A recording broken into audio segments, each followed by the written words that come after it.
All right. So got tired of not being able to find videos on how to remove plastics and service your Cforces. So I'm going to make a quick little video here on how to do it. So first thing we need to do is remove the two side panels. So you pop your seat off like we did here, and you have three pop tabs, one here, one here, one here, one bolt there, which I already removed, and in the fender we got three screws we're going to remove. Actually, we don't need to remove that one, just these two. And on the other side it's exactly the same. So I'll take those off real quick. Alright, we got those off, and so now we're going to take off the instrument cluster here, and our goal is to get to the valve cover, because I'm going to do a clearance adjustment or check and adjustment, and so we need to remove the cluster, and then we can remove the plastic, and then ultimately the tank, and that's where we're heading next. So to get the cluster off, you just got to get in there somehow and get it kind of popped on. It just pops in with those little grommet pins, whatever the hell they're called. Anyways, I like this little tool here. It works pretty good. I try to be careful not to scratch the crap out of it. And if you just kind of work it in there, you can just you'll get it popped out of there. And there's one on each side in the front, and then there's one on each side back here towards the back, and it kind of lifts out this way. So I'll get that popped off here, and we'll move on to the next step.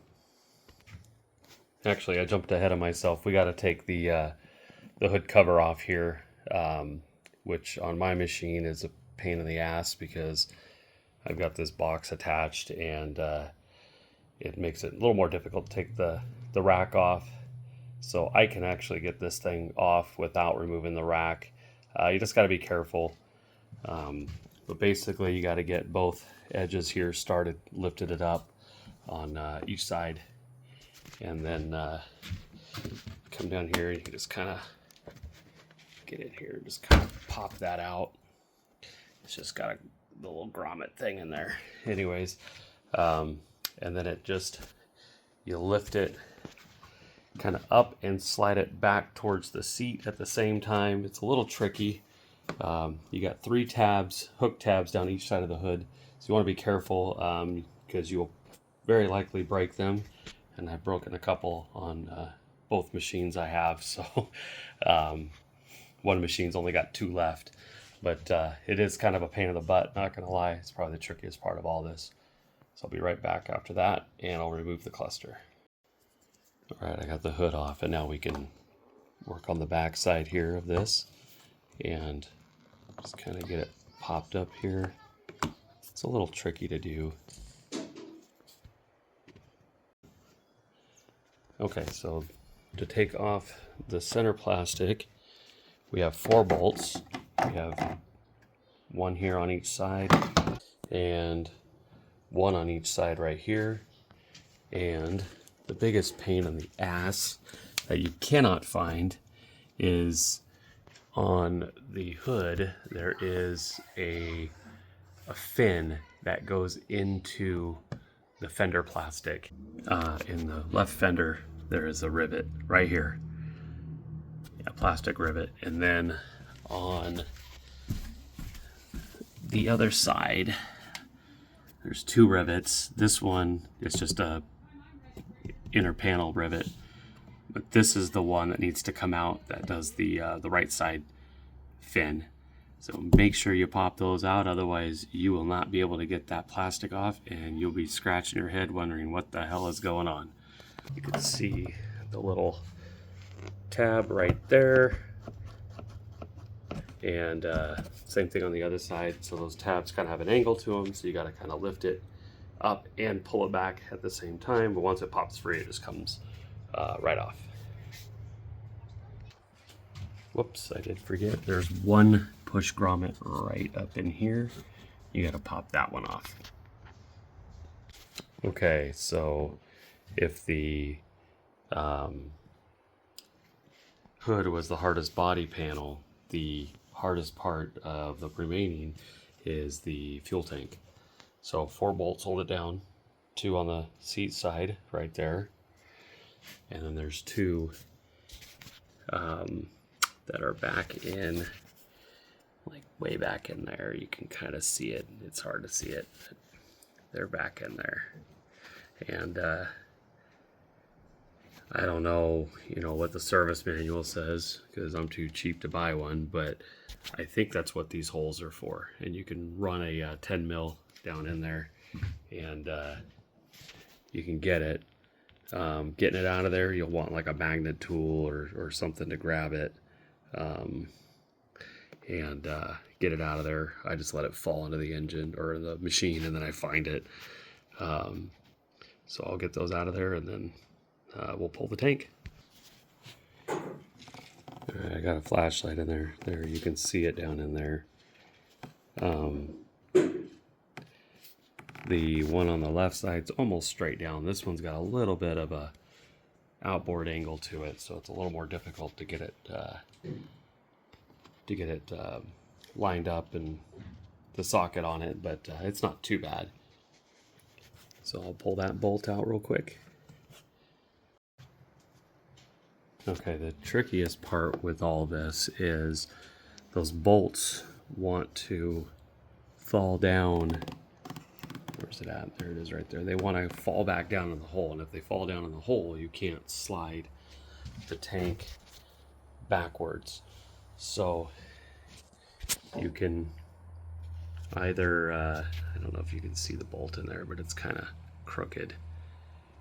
So you can get something in there to grab it. Like I said, if you have a magnet tool, which I'm not smart enough to own, or you could try to get it with a small pair of long nose, needle nose, or like I said, just kind of flip it out of there and let it plinko itself down to the floor, and then just grab it, which that's what I do. So another thing you can do is to get your screw out is you can see the screw back in there. It's kind of hard to focus on it, but right there is the one of the front screws, in this case on the left side for the front of the fuel tank. Anyways, you can kind of get a screwdriver back in there and kind of push it up to get it up through the hole, so then you can slide the tank back. It's kind of tricky, and then just you can kind of reverse the process to put it back together. So the only other thing we got to do is disconnect fuel pump power, fuel line, the vent hose, and then there is a coupler down here for the fuel gauge, and so we just got to disconnect that, and then just hold that stuff out of the way, and then the tank comes right off. Also, be cautious. There will be fuel pressure in here, so it'll spray just a little bit. So, but it'll just kind of collect right there. Some people will probably say to depressurize the system, and yeah, I probably should, but I'm lazy, so I'm just going to do it this way. It works fine. I probably shouldn't have pulled that out first, though. But I will note, since I did pull that out, this one's a little tricky. It really gets stuck in there. So just be cautious, because it's really easy to slip if you use a pair of pliers and pinch these wires and pull them out if you're too aggressive with it. And but yeah, we just pull that little the little clip there out. I just use a flathead screwdriver and a pair of needle nose, and once that comes out, that elbow just kind of pops right off, and then you can just bend it out of the way. Like I said, we have to undo the clip for the fuel gauge, and that just slips back through the zip tie, although it looks like they got that zip tie a little too tight, so I'll have to loosen that. And just a pinch collar on that vent tube, and then we're ready to pull it out. So I'll be right back. Also, it's worth mentioning that they're all 10 millimeter bolts. You know, most of the bolts in this area we're working on are 10 mil, and there's slightly different lengths depending on what part of the body panels and the frame you're dealing with, but more or less they're interchangeable if you goof and put the wrong length in, because they're very close to the same length. But these bolts that hold the fuel tank on are a little bit different, and these washers don't really come off. They probably would if you mess around with them, but they'll stay there. Well, this one I guess won't, but it has like a collar, and on the other machine those did not want to come out. Anyways, but yeah, slightly different bolts. The front bolts are exactly the same. So yeah, just make sure you don't lose track of these bolts, because I mean, as any of us who've worked on machines know, it's inevitable. You're probably going to lose a screw or a bolt, even though you try to do your best to keep track of where they go and how many there are and where you put them. So those are definitely ones to not lose. So make sure you know where you set those down, keep them together. All right, fuel tank is out, and the only thing left to get access to the valve cover, which is our goal today, is just to remove this this cover here. And the cover does have the throttle cable kind of embedded in it, so you just gotta kind of pop this sucker out, and let's see if I can do it with one hand here. And anyways, we pop that out, and then sorry about the camera work there. And then I do have to cut this zip tie here because I gotta take it's wrapped around. It's a factory zip tie, I believe, because the other machine had it too. And then that piece will come out and expose the valve cover. And then also there's my bolt. So like I said, real easy. Both times it fell in the same area on both machines I have, and it was pretty easy to find. One out of the 4 bolts between the 2 machines fell to the floor. The other ones just stayed right there. And in fact, one of them actually stayed in the tank. So, and then also it's also worth mentioning that I've read people saying you got to drain the fuel tank. You do not need to drain the fuel tank. Obviously it's heavier, and mine's probably 3/4 full, so it was a little heavy getting it out, but it's very manageable. You just got to be a little cautious. These will kind of just bend out of the way here to give you access to pull the tank out. All right, shroud's off, and as you can see, the valve cover right there, and it's very, very accessible. Now, one last thing I'm going to mention is that I also saw conflicting comments and answers when people were talking about the radiator line, which that's what this is. So you don't have to remove that. Obviously, if you do, you're going to get coolant everywhere, so you'd probably want to drain your system or at least lower it. But you can get the valve cover off, and you can work around it.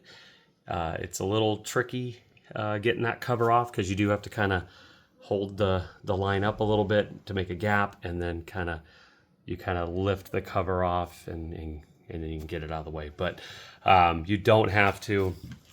And then the valves are accessible, and you can do all your adjustments with that in the way. The only recommendation I would make is just really, blow that out really good, especially on that underside, because you're going to be moving that around. You don't want a bunch of crap falling down in there. So same thing with the rest of this whole area. Just give it a good blow, clean it up as best you can, and get all the loose stuff, and you'll be fine. So I'd like to thank you for watching. I hope you learned something. I'm just here trying to pay it forward, because how hard it is to find information on these machines sometimes. And And in my experience, you try to look up, in my case, a 500S. This is a Gen 1 500S. There's just not a lot of information out there. You get a lot of UTV informations, which some of that you can use, but I appreciate you watching, and I'm not gonna ask you to like or subscribe. I don't have that kind of a channel. If you want to, great, but that's not what this is about. This is about paying it forward. So I hope you have a good day, and we'll see you next time.